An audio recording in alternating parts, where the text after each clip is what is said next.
They told you, from the cradle, that life was simple, good versus evil, right versus wrong. Kind hearts win in the end. Generosity returns multiplied. Love, real love, always finds its way back. They lied to you, not out of malice perhaps. Maybe they were lying to themselves too. But the lie was beautiful, and it kept you soft, kept you open, kept you feeding. The truth is colder, harder, more ancient.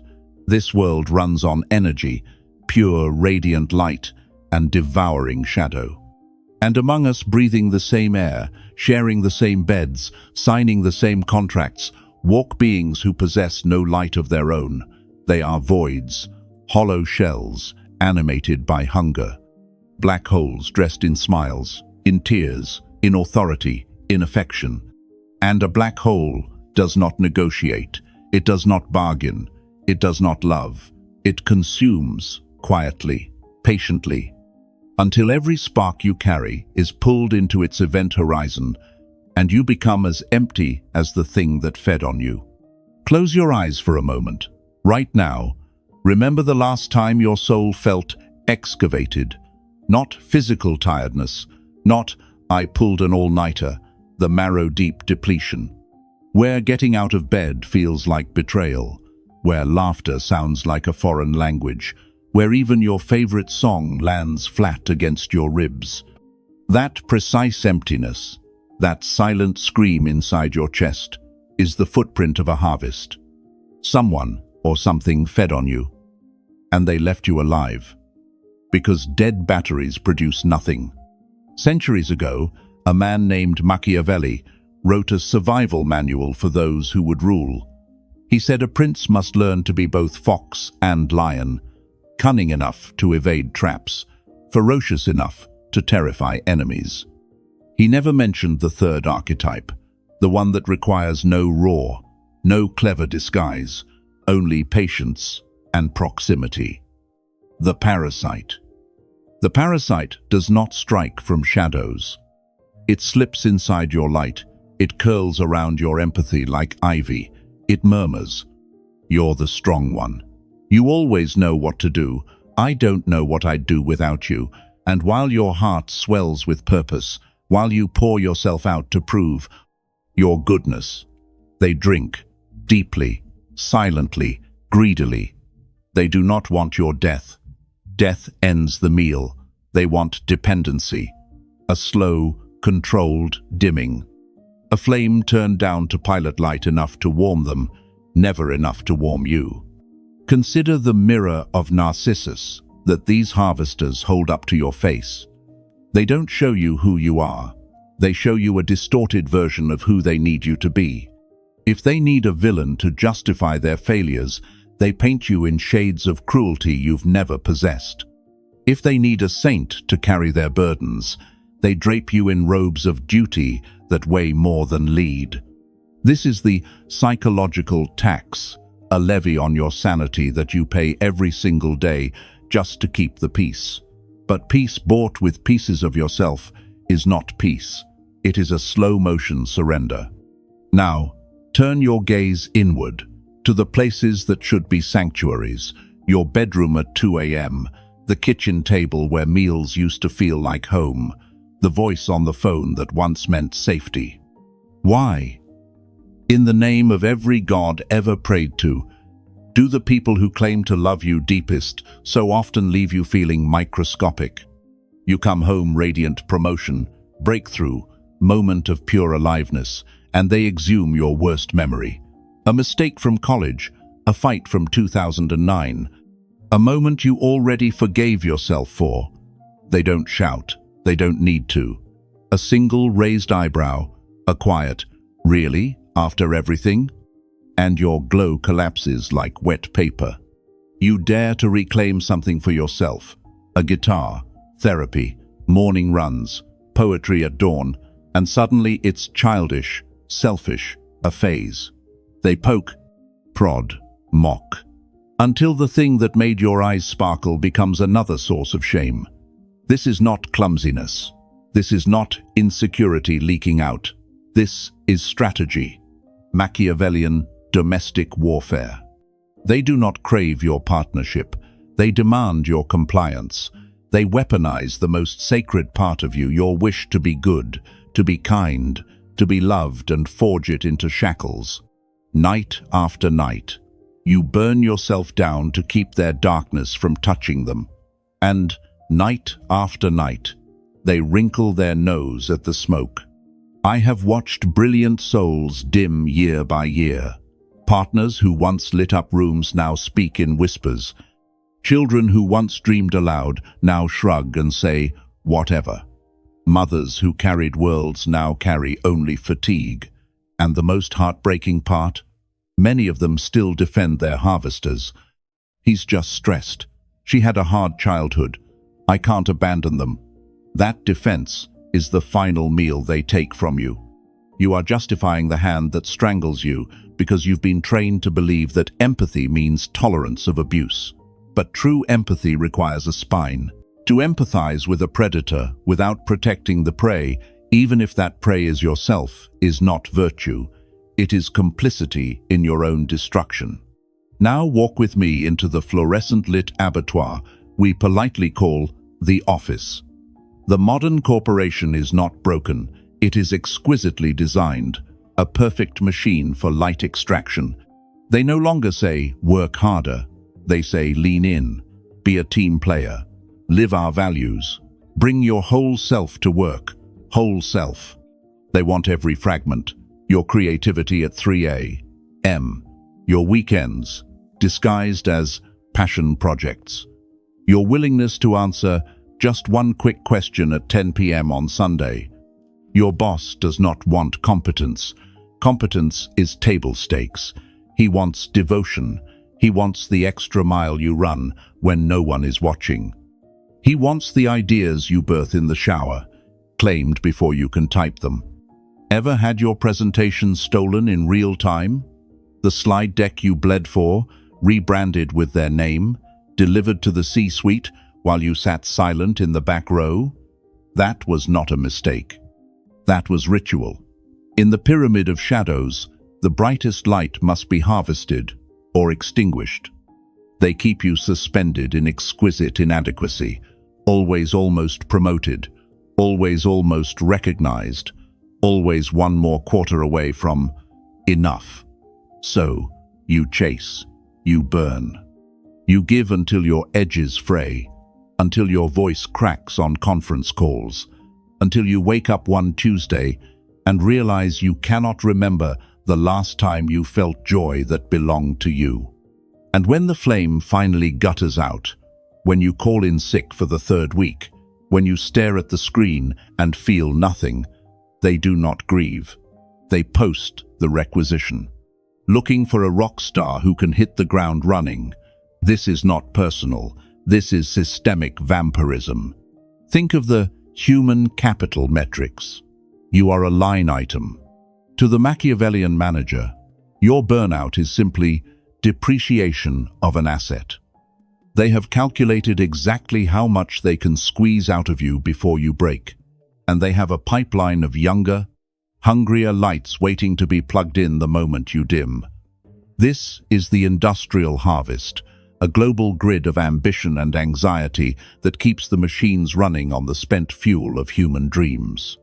Now lift your eyes higher, to the screens that live in your palm, to the faces behind podiums and teleprompters, to the algorithms that know you better than your mother. They are the grand alchemists of our age. They do not mine gold. They mine emotion. Your empathy, your outrage, your sense of justice, your fear for the future.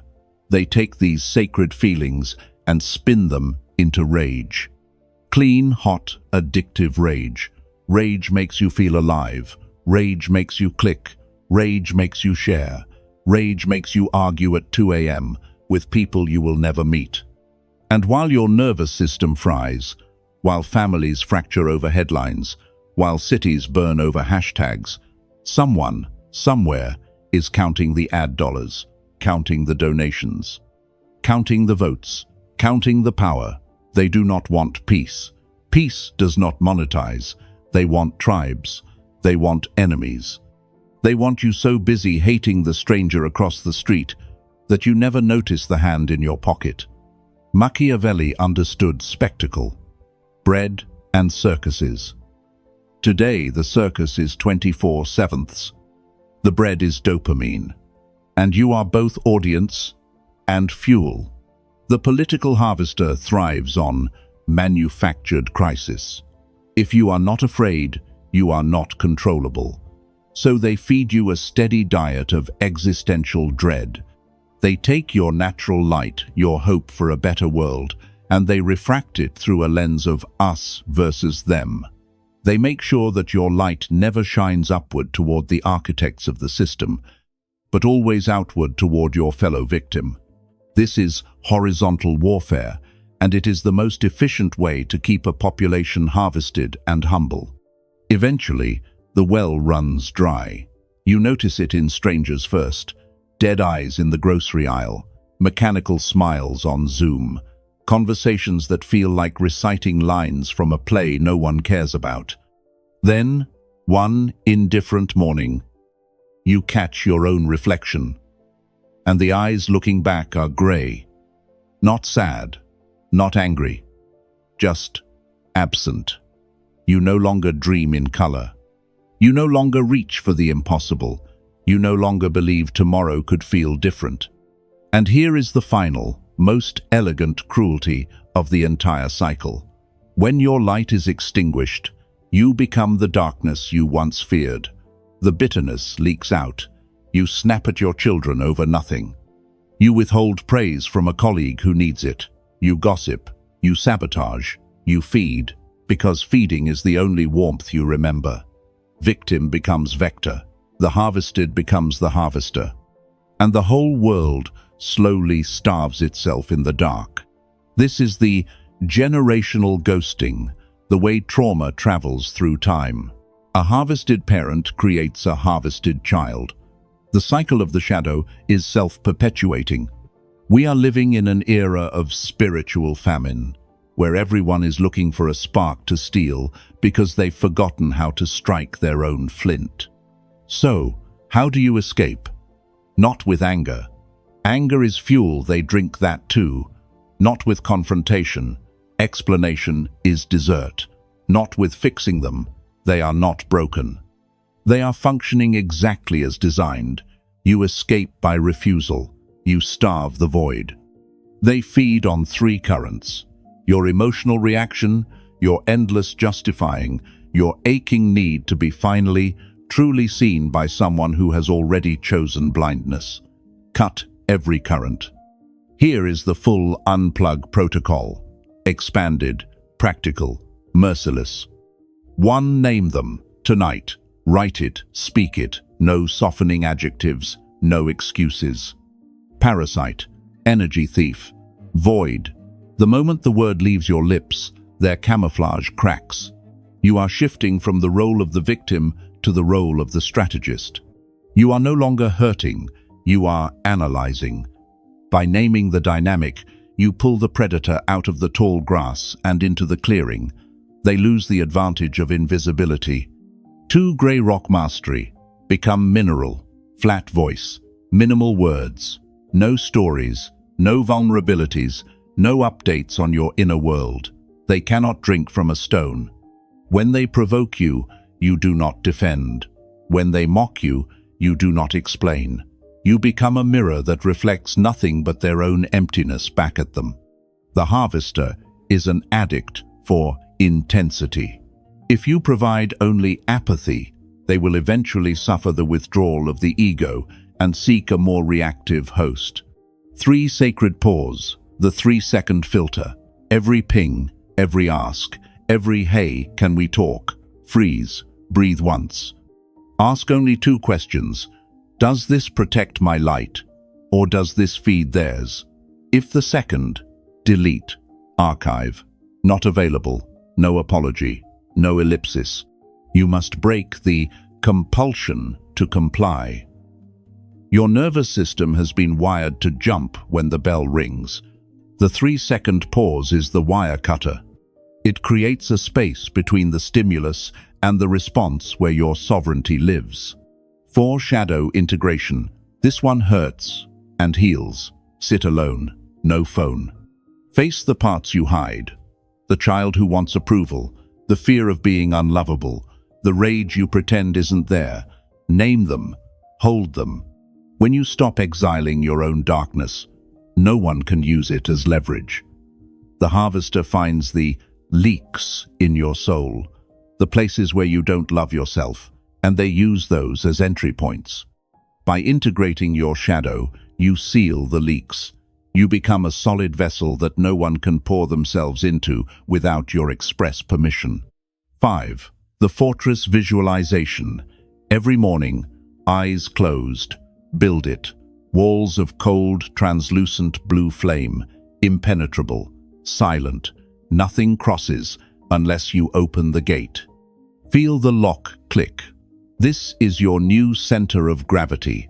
You are moving from reactive to proactive. Your energy is no longer a public park, it is a private sanctuary. You decide who enters, who stays, and who is escorted to the gate. 6. Radical unavailability. Not dramatic exit, no announcements, simply absence. Your calendar becomes sacred, your attention becomes rare currency, your joy becomes private property. Guard it the way a dragon guards gold, because it is exactly that precious. Scarcity creates value in the Machiavellian economy. By becoming unavailable, you force the system to re-evaluate your worth. But more importantly, you provide yourself with the quiet required to hear your own voice again. 7. Daily reclamation rituals. Non-negotiable. Create daily even 5 bad lines of poetry. Move your body until it remembers it is alive. Sleep without guilt. Stand in real sunlight. Speak to humans who generate their own light. No vampires allowed. Feed yourself first, or the grey wins. You must become your own source of light. You cannot wait for the world to be kind to you. You must be the architect of your own nourishment. This is aggressive self-care, not a luxury, but a tactical necessity for survival in a predatory world. 8. The selective ghosting of the soul. There are parts of your heart that you must now hide from those who have proven they will only bruise them. You can be in the room with them, you can eat dinner with them, but you no longer share with them. You offer the shell, while the core remains hidden in the fortress. This is the ultimate Machiavellian defense, to appear present while being utterly out of reach. 9. The final withdrawal of recognition. The harvester lives for your validation. Even your anger is a form of recognition.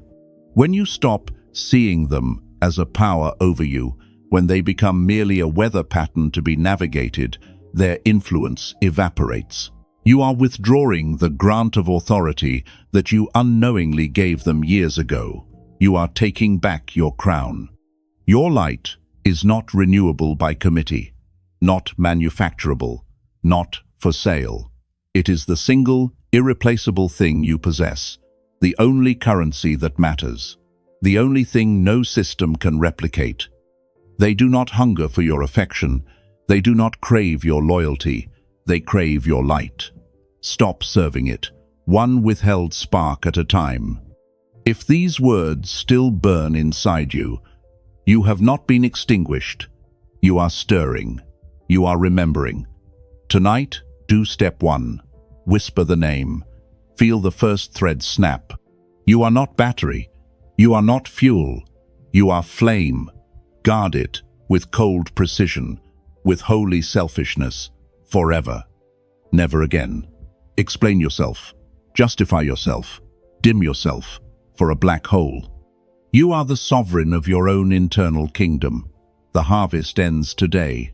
The reclamation begins now. Walk out of the shadow and into the cold, clear light of your own making. The world is waiting for the version of you that no longer asks for permission to shine.